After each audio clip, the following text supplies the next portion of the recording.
सत साहिब साहिब गुरु तेरा ही आसरा। प्यारे सदन पुरुषों, समय बड़ा सुहाना है, किसी के लिए समय बड़ा आपत्तिजनक है, किसी के लिए समय बड़ा करूर है, किसी के लिए समय न्याय वाला है, किसी के लिए अन्याय वाला है। हम सब तरह की बातें देखते हैं और जानते भी हैं कि एक इंसान चढ़ता जा रहा है, एक गिरता जा रहा है, एक बीमारियों से ग्रस्त है, एक टोटे में ग्रस्त है, एक धन से भरपूर है, एक स्वास्थ्य भरपूर है। ये सब मामला क्या है? इस मामले को अगर हम पूरी तरह समझते हैं और जानते हैं तो हमें इस बात को जानना पड़ेगा कि ये सब मेरे कर्म पर निर्भर है। कर्म को बदलेगा कौन? कोई नहीं बदल सकता। अगर तुम ना बदले तो तुम्हें समझ तुम्हें करनी पड़ेगी, किसी की नहीं। चर्चा चलती है कि सतगुरु मेहर करे तो कौवे से हंस बना। मैंने तो पहले से ऊपर हाथ कर रखे हैं कि आज तक 32 वर्ष हो चुके हैं आश्रम को बने, मेरे से तो कोई कौवा हंस बना नहीं।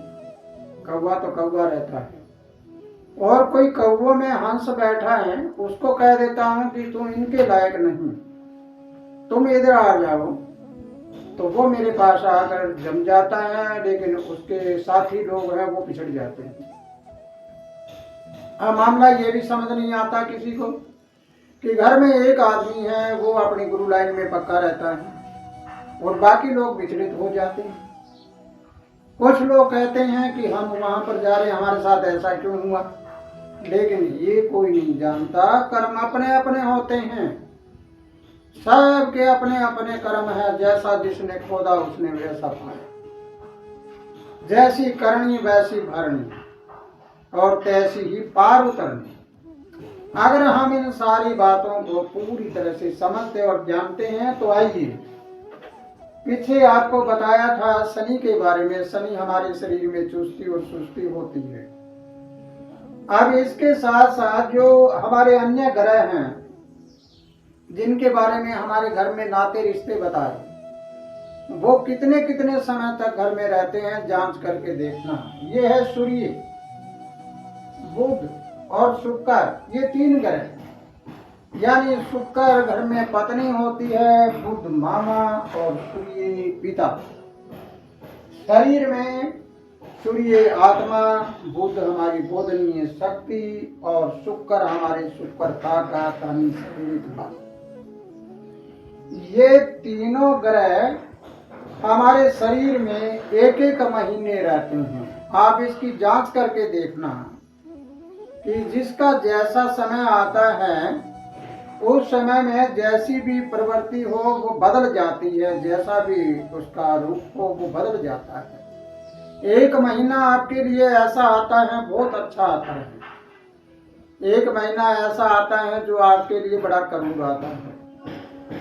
एक महीने में आपकी अच्छी आमदनी होती है। एक महीना ऐसा आता है जिसमें आपको नुकसान होना शुरू हो जाता है। इसको आपको अध्ययन करके देखना है कि सूर्य, ये पिता या आत्मा, ये हमारे एक महीने रहती है। हर राशि एक राशि से गुजरते हैं तो हर एक एक महीने रहते हैं ये तीनों। जैसे मेष राशि है शुरुआत की, मेष में पहले 1 महीने के लिए सूर्य आया, फिर 1 महीने के लिए ये वृष में आएगा, फिर मिथुन में, ऐसे करते करते मीन राशि तक सूर्य चलेगा तो एक एक महीने रहकर 12 महीने हो जाते हैं। इस प्रकार बुध और शुक्र भी एक एक महीने इसमें चलते रहेंगे। तुम अपने घरों में जांच करके देखना, तुम्हारी पत्नी के बारे में, तुम्हारे मामा के बारे में, तुम्हारे पिता के बारे में, और फिर अपने शरीर में जांच करके देखना कि तुम्हारा हर महीना कैसे गुजरने लग रहा है।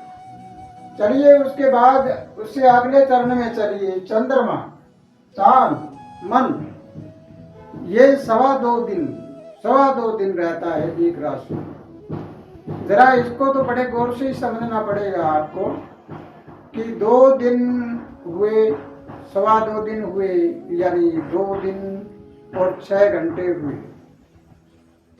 आपका मन बड़ा उज्जवल रहा, बड़ा अच्छा रहा, और अगला समय ऐसा आया कि आप एकदम से मायूस से हो गए। इसी प्रकार ये हर राशि में 2.25 दिन रहता है। किसी का चंद्रमा कमजोर होता है और किसी का चंद्रमा बलशाली होता है। अगर मनोबल मजबूत है तो चंद्रमा मजबूत है उसका, जैसे एक पखवाड़े में आठम के बाद चंद्रमा मजबूती की ओर चलता है और एक पखवाड़े में पहले मजबूत होता है फिर धीरे धीरे कमजोर होता है। कहने का भावार्थ हुआ है कि जब चालन पक्ष आता है तो चढ़ती कला होती है, यानी चंद्रमा बढ़ता ही जाता है, बढ़ता जाता है। जब कृष्ण पक्ष आता है तो चंद्रमा घटता ही जाता है, घटता जाता है। इसी प्रकार ये हर राशि में 2.25 दिन तक अपना गोचर करता है, यानी घूमता है, भ्रमण करता है इसमें। इससे आगे चलिए मंगल हर राशि में 1.5 महीने तक रहता है। अब मंगल 1.5 महीने तक गोचर करता है तो मंगल हमारे शरीर में खून होता है, क्रोध होता है और घर में छोटा भाई होता है। किसी के घर में छोटा भाई है तो उसको देख लेना कि अगर मंगल उसकी राशि में आ गया है तो एक बार शुरू में धीरे धीरे करते करते एक बार सही होगा, एक बार ठीक होगा, एक बार सही होगा, एक बार ठीक होगा। और मंगल जिसके मंगल रोग होता है, अगर मंगल को हम पूरी तरह समझ ले तो माइनस का मंगल होता है वो रोग होता है और प्लस का मंगल होता है वो निरोग होता है। तो अगर हम शरीर के बारे में देखेंगे तो कोई किसी राशि में जब मंगल आ जाता है तो उसका 1.5 महीना ऐसा भी लग जाता है किसी को जिसके शरीर में कोई खून का विकार आ जाता है, खून के अंदर इंफेक्शन हो जाता है या और कुछ हो जाता है, कोई गड़बड़ हो जाती है, बुखार सुखार हो जाती है। इसी प्रकार ये मंगल है, ये 1.5 महीने हर राशि में 12 राशियों में गोचर करता रहता है। आगे चलिए गुरु। मंगल के बाद गुरु गोचर करता है साल में एक बार एक राशि में। एक राशि में जब गुरु आ जाता है, गुरु किसी का बलवान हो तो जो एक साल जिस पर गुरु की दृष्टि सही आ जाती है वो गुरु उस इंसान को ज्ञानी बना देता है, धनवान बना देता है, व्यापार वाला बना देता है, सब तरह से संपन्न कर देता है। अब आपको एक कहावत समझना है। एक कहावत है कि 12 साल बाद में कुंडी की भी अच्छे दिन आते हैं, रूढ़ी की भी अच्छे दिन आते हैं। इसका मतलब क्या होता है? हर इंसान की राशि में गुरु 12 साल बाद आता है और 12 साल बाद आने के बाद में एक मौका देता है उसको ऊपर उठने का कि आप अगर ऊपर उठना है आपको तो ऊपर उठिए। तो एक साल बड़ा अच्छा बीतेगा। लोगों की कहावत सुन लेना कि हमारा वो साल बड़ा अच्छा था, उसके बाद हम घटते गए हैं, कई साल हो गए। इसका मतलब हुआ कि उन लोगों ने गुरु को समझा नहीं। अगर गुरु का समय जब आता है, एक साल आता है और एक साल में वो लोग पूरी तरह से मेहनत लगन से अपने आप को पहचान कर और कार्य करना शुरू कर दे तो इतनी कमाई कर सकता है वो, चाहे ज्ञान की हो चाहे धन की हो, कि वो 11 साल तक दोबारा गुरु आए तब तक के लिए उस कमाई से चलता रहे आगे से आगे। इसी प्रकार गुरु के बाद में आ गया शनि। शनि 2.5 वर्ष तक एक राशि में गोचर करता है, भ्रमण करता है।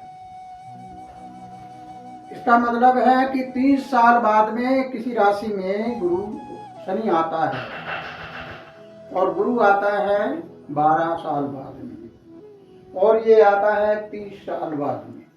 जीवन में हर इंसान की राशि में शनि आएगा तो वो लगभग 3 बार ही आता है, यानी उसके बाद उम्र पूरी हो जाती है। 100 से ज्यादा किसी लोगों की उम्र हो तो आगे चौथा हो जाता है, लेकिन ज्यादातर लोगों के शनि आता है तो वो 2 या 3 बार ही आता है, कई तो 60 साल भी जा लेते हैं।